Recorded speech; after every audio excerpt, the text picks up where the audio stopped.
देखिए हम लोग स्टार्ट करते हैं इलेक्ट्रोकेमिस्ट्री।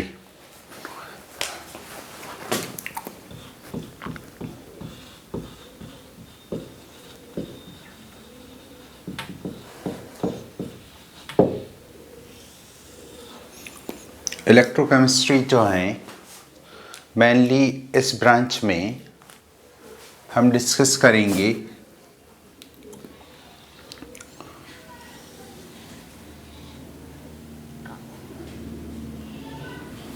टू टाइप के सेल्स हम डिस्कस करेंगे। जो सेल होते हैं इलेक्ट्रोकेमिस्ट्री में वो होते हैं डेट इज कॉल्ड इलेक्ट्रो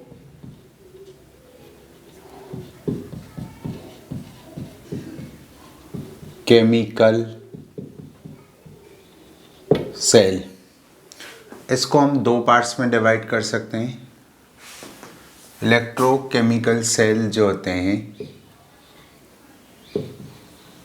वो दो पार्ट्स में डिवाइड कर सकते हैं। एक होता है इलेक्ट्रोलाइटिक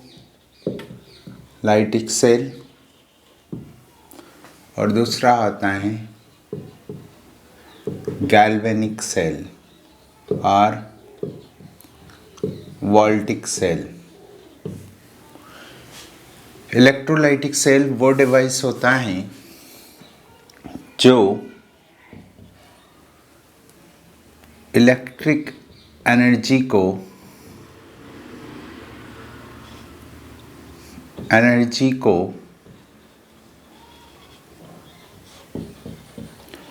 केमिकल एनर्जी में चेंज करता है। मतलब इस सेल में हम इलेक्ट्रिक सोर्स का यूज़ करके कोई केमिकल चेंज करवाते हैं। और गैल्वेनिक या वोल्टिक सेल जो होता है इसके अंदर केमिकल एनर्जी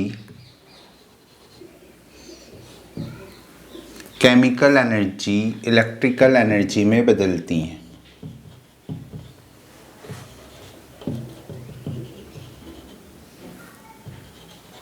यानी इसमें कोई केमिकल प्रोसेस होता है और उससे जो एनर्जी निकलती हैं वो केमिकल एनर्जी में बदल जाती हैं।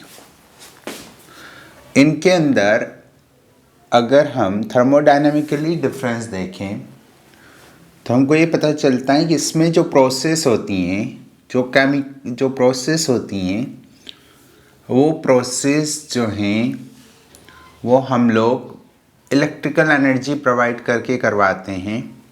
यानी उस प्रोसेस का डेल्टा जी जो होता है वो ग्रेटर देन ज़ीरो,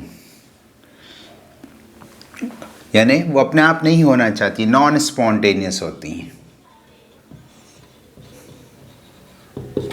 लेकिन इसमें जो प्रोसेस होती हैं उसका delta G less than zero होता है। यानी कौन सी प्रोसेस होती हैं? स्पॉन्टेनियस। और अगर ऐसा है तो हम ये कह सकते हैं कि उसको स्पॉन्टेनियस केमिकल एनर्जी हम प्रोवाइड करके उस प्रोसेस को स्पॉन्टेनियस बनाते हैं, उस प्रोसेस को करवाते हैं हम लोग, है ना। तो ये दोनों में डिफरेंस बेसिकली होता है। जो इलेक्ट्रोकेमिकल सेल होता है उसको गैल्वेनिक सेल या वोल्टिक सेल कहा हमने। उस गैल्वेनिक सेल और वोल्टिक सेल में केमिकल रिएक्शंस जो होती हैं उससे एनर्जी जनरेट होती हैं और इलेक्ट्रिकल एनर्जी प्रोड्यूस की जाती हैं। अब मैं आपको ये बता रहा हूँ कि जो भी दोनों सेल हैं इन दोनों सेल में जो रिएक्शंस होती हैं वो दोनों में रेडॉक्स रिएक्शन होती हैं, ऑक्सीडेशन और रिडक्शन होता है। इसमें भी होती हैं और इसमें भी होती हैं। रेडॉक्स रिएक्शन का मतलब ऑक्सीडेशन और रिडक्शन होता है।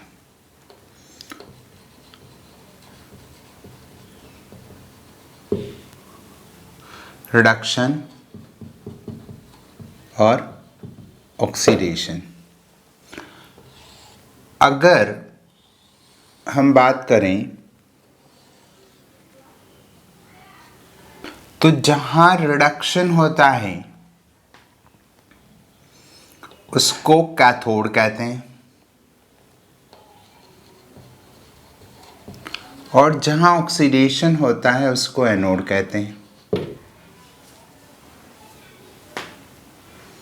ठीक है, जिस टर्मिनल पर रिडक्शन होता है उसको एनोड कहते हैं, और जिस टर्मिनल पर ऑक्सीडेशन होता है उसको क्या कहा जाता है? रिडक्शन होता है कैथोड, और जिस पर अगर इलेक्ट्रोलाइटिक सेल हैं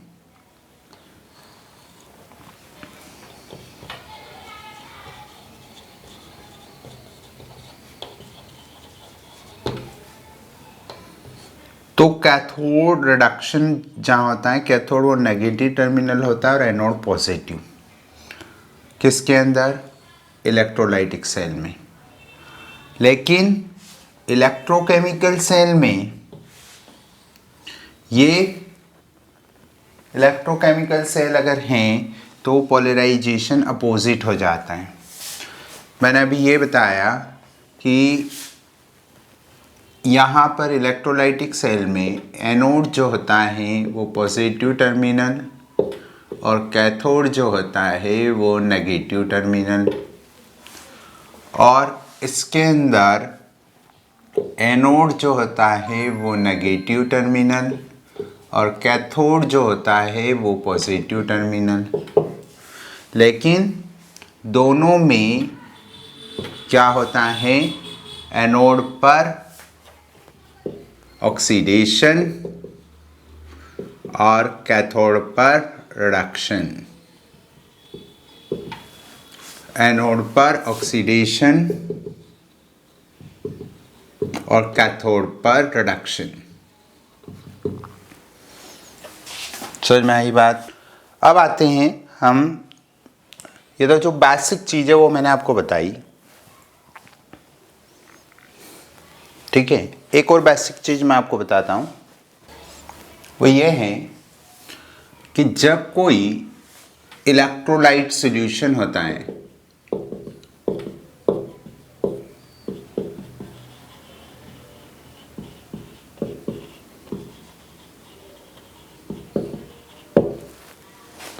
उस इलेक्ट्रोलाइट सॉल्यूशन में कोई मेटल का रॉड डालते हैं,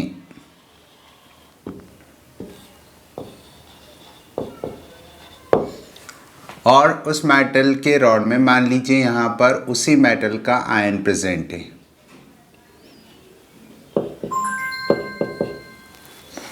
और ये मेटल है, एक मेटल है ये M, और इसका ही आयन उसके अंदर प्रेजेंट है। यहाँ दो पॉसिबिलिटी है। देखिए, एक टेंडेंसी मैं डिफाइन कर रहा हूं,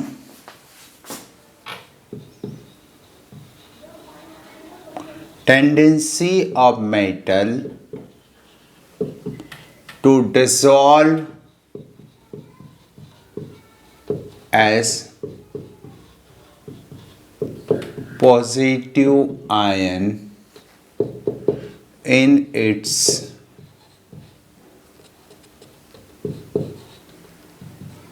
metal ion solution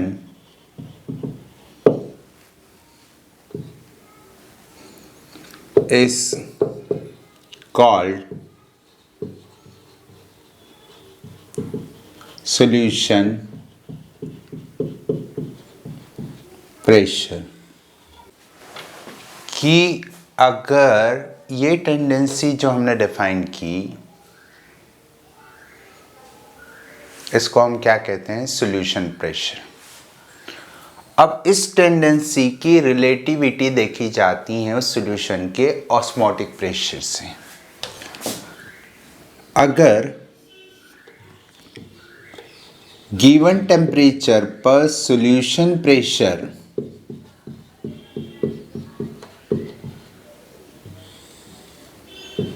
greater than है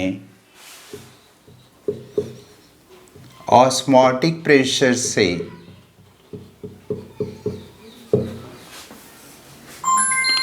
तो metal undergo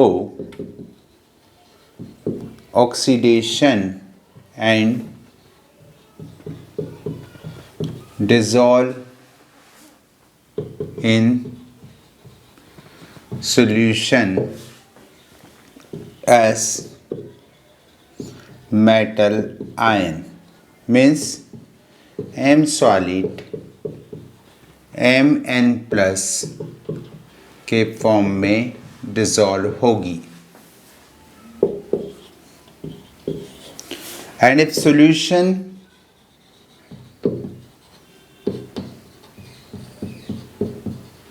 pressure is less than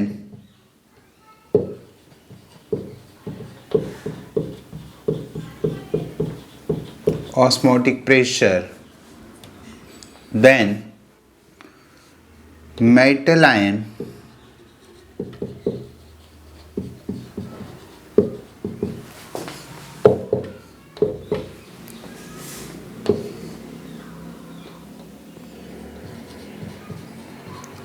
accept electron and undergo reduction,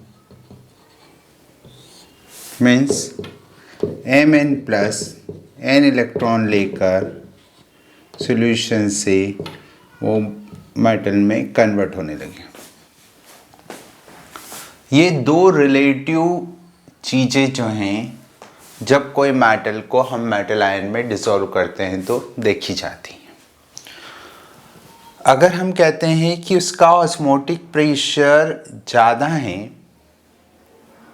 solution pressure, तो हम कहते हैं उसकी रिएक्टिविटी भी क्या होगी, ज़्यादा होगी। क्या होगी, रिएक्टिविटी भी ज़्यादा होती, मतलब ये रिलेटिव टर्म है, ठीक है। और ये जो सॉल्यूशन प्रेशर हैं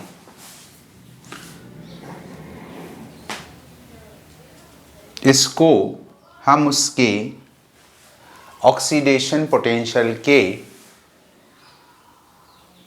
डायरेक्टली प्रोपोर्शनल मान सकते हैं। मीन्स जिसका ऑक्सीडेशन पोटेंशियल ज़्यादा उसका सॉल्यूशन प्रेशर क्या होगा, ज़्यादा होगा। Means solution pressure is directly proportional to oxidation potential। ठीक, अब मैं आपको ये ऑक्सीडेशन पोटेंशियल क्या चीज़ होती है इसके बारे में हम बात करते हैं। अब मैं आपको इलेक्ट्रो पोटेंशियल समझाता हूँ और उसका क्या मायना होता है उसको मैं आपको समझाता हूँ। देखिए, इलेक्ट्रोड पोटेंशियल जो होता है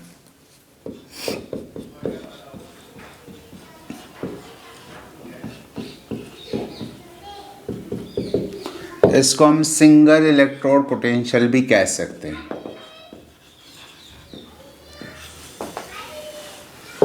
होता क्या है, मैंने अभी आपसे कहा कि अगर हम किसी इलेक्ट्रोलाइट सॉल्यूशन में उसी मेटल को रेट डाल देते हैं तो जब ये मेटल यहाँ पर डिसॉल्व होती हैं तो इसमें Mn प्लस आयंस बढ़ जाते हैं और इस पर इलेक्ट्रॉन्स रह जाते हैं, क्योंकि जब मेटल डिसॉल्व होगी तो वो Mn प्लस और इलेक्ट्रॉन्स रिलीज़ करेगी। तो हम कहेंगे इंटरफेस पर यहाँ पर एक नेगेटिव पार्ट है और एक क्या पॉजिटिव पार्ट, यानी इस तरीके की कंडीशन हो गई। इनके बीच में जो पोटेंशियल जनरेट होता है उस पोटेंशियल को हम कहते हैं इलेक्ट्रोड पोटेंशियल। तो कैसे डिफाइन करेंगे इलेक्ट्रोड पोटेंशियल को? तो हम डिफाइन करेंगे the potential generate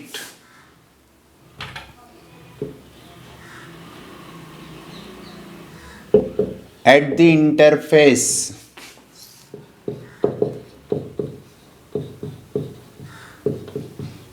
when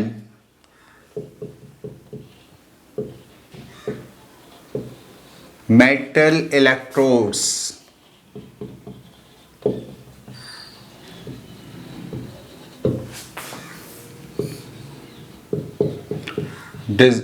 deep into the metal electron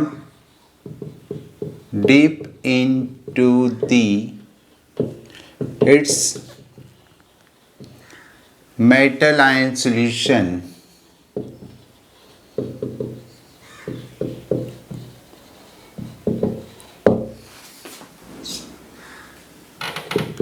is called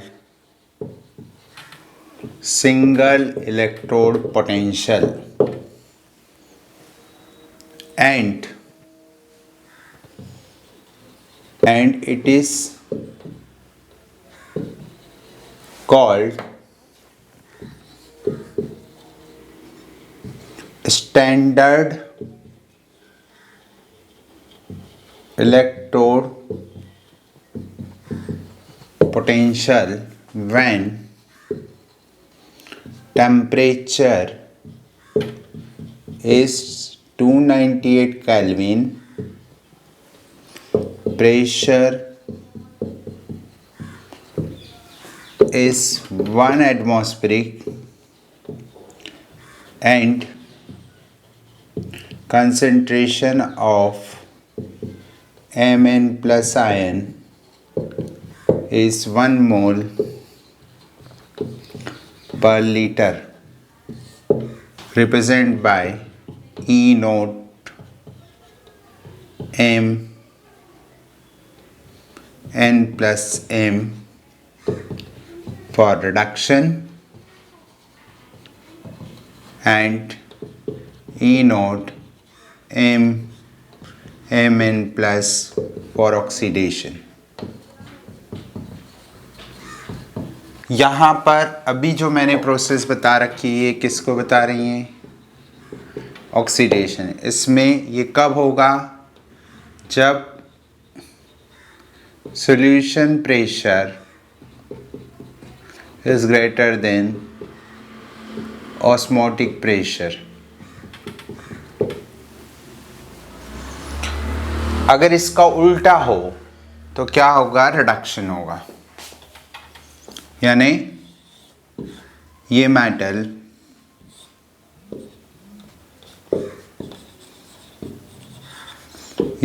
ion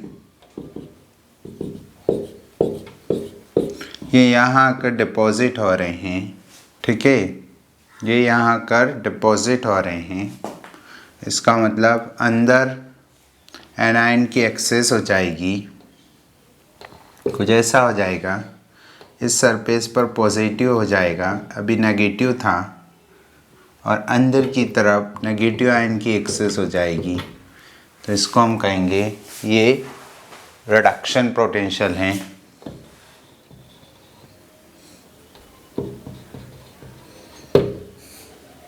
और ये तब होगा जबकि solution pressure is less than क्या हो? Osmotic pressure. अब सवाल ये उठता है कि इस पोटेंशियल को मेज़र कैसे करेंगे?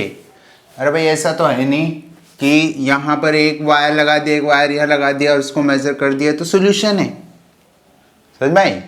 तो इसको मेज़र करने के लिए हमको कोई न कोई स्टैंडर्ड डिसाइड करना पड़ा, और वो स्टैंडर्ड था हाइड्रोजन इलेक्ट्रोड्स।